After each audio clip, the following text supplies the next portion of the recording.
And I'm a beekeeper, and I'll be doing the honey extraction demonstration today. I'll go through some basics first very quickly, then we'll get into the process here. And after we get done and everything, we can all taste some of the honey. I have some bottles that you can fill up yourself and take some honey home with you. And as a added treat, this is called comb honey, and it's just all pure and natural. It starts out with just a very thin foundation of wax, and you can eat the entire thing. So that's the way old-fashioned honey was always done. There wasn't hardly ever any extracted honey. People didn't trust it because they thought it was fake. You could put anything in it. This way, it's in the package, you can't mess with it. Okay, it's August now, and this is when a beekeeper's year really starts. This is when we start preparing our colonies so that we can have bees the next spring for when we have our nectar flows here in Maryland. Because our nectar flow in Maryland generally comes early and it's very intense. So if you don't have your bees coming out of winter properly and at the proper strength, then you won't make any honey that spring. Your bees won't build up to production strength until after the flow is ended. So right now I'm doing different things to my hives to prepare them to get through the winter well. And in the spring, once they come out of the winter well, hopefully, you'll do things to the hive to get ready for honey production. You'll have what's called hive bodies on the bottom of the hive, and that's where the bees mainly live, raising brood and such. And so you'll build your population up through March and April, and sometimes the nectar flow, if it's warm enough, will start in April, but generally it's all about May here in Maryland that we make our honey. This was a very unusual year this year. We had a lot of rain in May. The main honey source, black locust trees, got washed out. Year before it got froze out. Year before that it got washed out. So it's been a tough go to make black locust honey the last 3 years.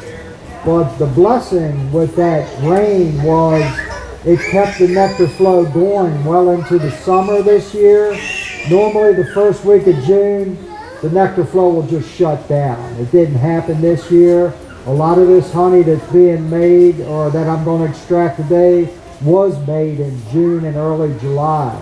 And we've made a very nice dark amber honey this year. It's my favorite.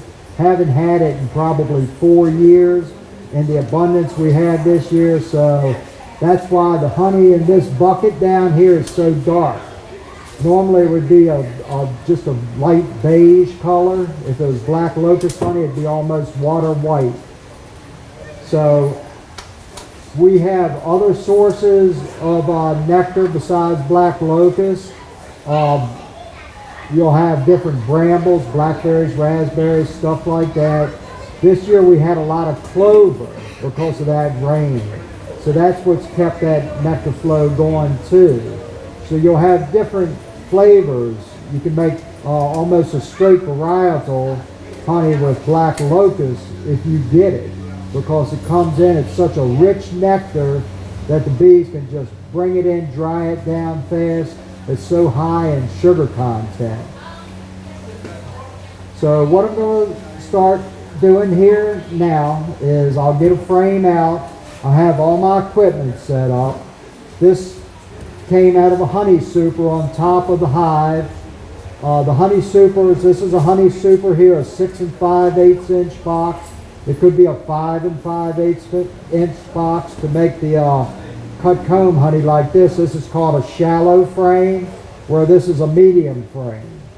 A lot of times in the hive body, we'll have deep frames, and they're 9 inches deep, 8.5 roughly. So I have my honey super that I've taken off of the hive. Harvest is a bit of a trip sometimes because you're getting the honey, you're stealing the honey away from the bees. And if the nectar flow is quit, then all those foragers now are defenders, and they become very defensive when you start taking their honey away. So you got to be covered up well, and that's a whole nother subject. So I've got my honey super with my honey frames here. This is called an uncapping tank or tub. And once I've uncapped that with my uncapping knife, and if I miss a little bit, I have this, it's called a scratching tool, an uncapping fork, and I can get in there and just work the corners and stuff. I've already uncapped these, which you'll see me do in a second, more of them. And so this will go into this basket inside the extractor. And this is just a large centrifuge. So once we get it in there, Corinne, my great niece here, will go ahead and do her job.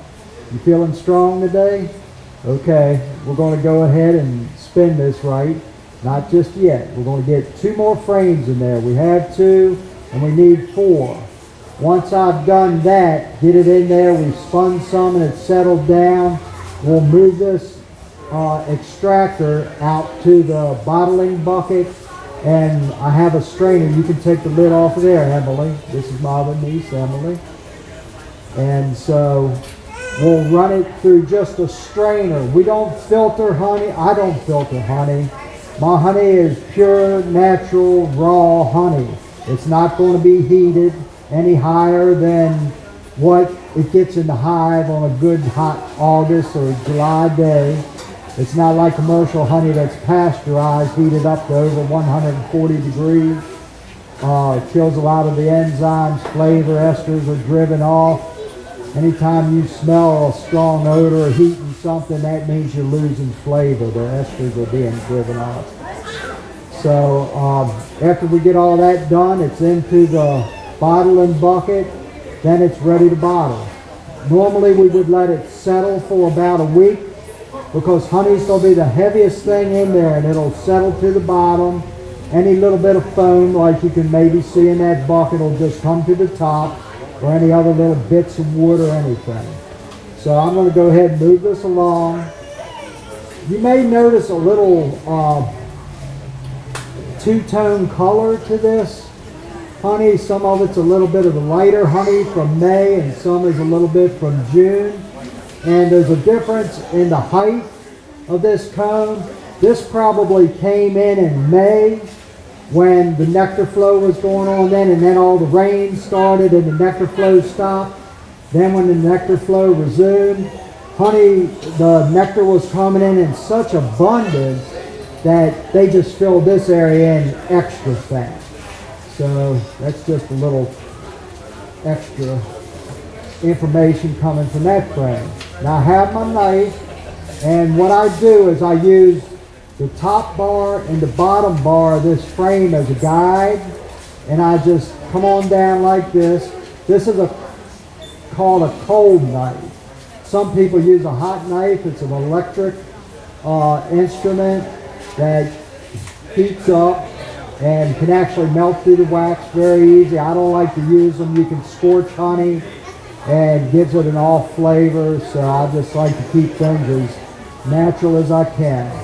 So I'm going to run it down this side quickly, and you can just see those cappings fall on off. And I'll get this in the extractor too, and we'll do one more.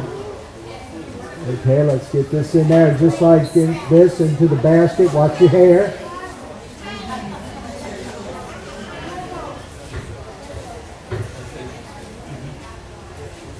Okay, one more. Now this frame has a little something unusual on it too. You'll see this comb that's poking out on the top, and this came off the end wall of the super.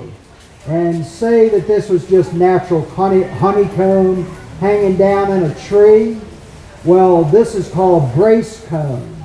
So they make little reinforcements on the side of the tree to the comb, and that'll just brace everything up, so when the tree's swaying around in the wind and all, the comb won't get to swinging and beating things up and killing all the bees too. So we're going to go ahead and uncap this one as well. And then we can get to the extractor.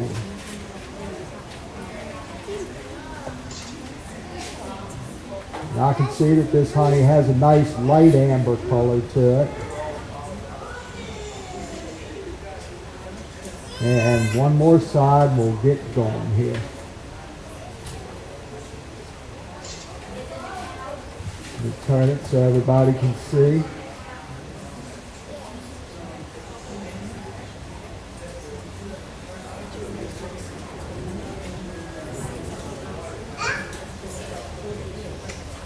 Okay, let's get this in there.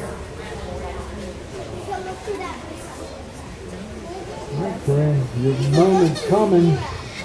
Are you ready? Okay. Okay. Now when this starts spinning, the centrifugal force will start driving the honey out of the comb and collect on the side of the extractor. You can go. Make sure that's steady good, Christopher. A little faster, a little faster, a little faster, faster, faster.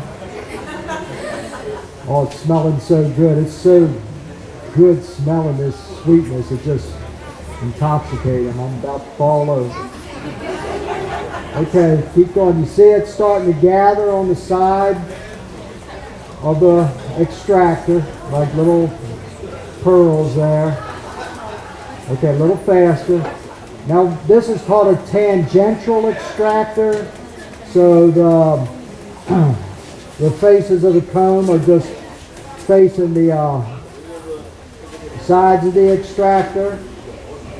Okay, that's good enough for now, because I'm going to have to flip these frames. A radial extractor, the frames would just come out from the center axle like the spokes on a wheel, and you wouldn't have to flip it like this. Let me just take one out. See, quite a bit of the honey has already came out of there, but I have to flip these. If I don't, all the weight of the comb on the opposite face will press on the center rib, the foundation center rib, and it can blow the comb right out. So you want to go ahead, and this will just take me a moment to flip these, and then we'll get it going and we can really get it cranking then, because we got a lot of the weight out of here already. So that was 2 right here, right? Everybody counting? One more. We'll make 3. Did I drip any on you yet? Okay, and one more will make 4. Okay, hit it. And there we go. Now we're going to get the other side going. A little faster. Now never put your fingers down in here, because it'll mash your fingers, okay? If you feel dizzy, let me know and I'll hold you up, okay? I guarantee if you get covered with honey, if you go outside, you'll have a lot of friends real quick. Flies and bees. Okay, we got to go faster now. Is it starting to come out? Does it smell good? Okay, that's fast enough, because there's a little honey flying out. I can feel it getting on my face. You feel it getting on your arms? We'll wash your arms off so you don't get too sticky. A little faster. I didn't say stop, I just said slow down. Are you getting tired? Is this your first year doing this? Yeah? You like doing it? Okay. All right. Let's see how we're looking. Let's check it real fast. Slow down. Okay. Yeah, that's pretty light. That's pretty much it. And we have, yeah, we got a good bit down in there. So what we're going to do now, Emily, take the top off there, please. Christopher, go ahead and slide the extractor forward. Make sure you don't knock this down in the bucket. Come on forward so that's over the top of there. Okay. I want to get this up high enough where everybody can see it. So I'll lift it. Let me come around here. Slide this out. Oop, that's okay. No problem. I'm going to lift this up so everybody can see it. What I want you to do when I tell you to is go ahead and open the gate so everybody can see the honey come out. Go ahead and open the gate. This is called honey gate. Let it go. It's not getting any lighter. Let it go. All the way open. All the way open. And so we just run it through the strainer. And this is a nice amber honey.